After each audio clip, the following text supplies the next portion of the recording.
Removing the pedals from your bike is very easy, and it's a great starting point for learning about how your bike works and learning how to maintain your bike.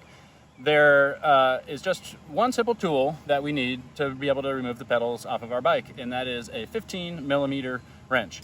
Now, there are a lot of different kinds of 15 millimeter wrenches. This is the kind that you might find in your toolbox at home or at an auto parts store, and something like this for a lot of kids' bikes will do the trick just fine to remove the pedals. If you go to a bike shop and you ask for a tool to remove the pedals from a bike, they might show you something like this, which is called a pedal wrench. And this is just about the same as the 15 millimeter wrench. The opening is the same. What's different is that the pedal wrench is going to be a little thinner, which sometimes makes the pedal wrench a little easier to fit in the small space between the pedal and the crank arm. All right. So now that we got our tools all figured out, we're ready to tackle removing the pedals from the bike. We're going to take our wrench and we're going to start with the drive side pedal, which is going to be the pedal on the same side as the chain, which is usually the right side of the bike.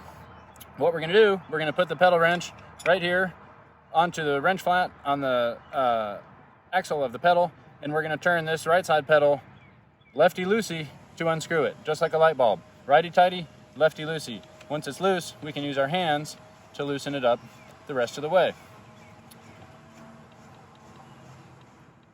Now, we're halfway done, just like that. I'm going to turn the bike so that we can see the non-drive side, or the left side.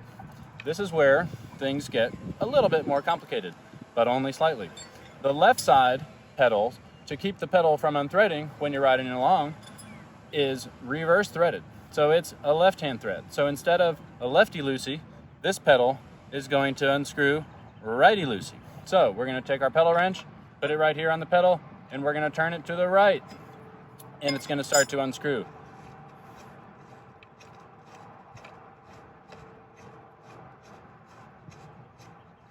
Sometimes the pedals can be difficult to get started. If that's the case, using a longer wrench can make it easier to get started. Once you take the pedals off, you'll notice that most of the time, if you look on the inside, right in here, they'll say L and R for left and right, so that you can remember which is which when it comes time to put them back on. Now that the pedals are off your bike, you can put the kickstand up and use your bike just like a balance bike. Have fun!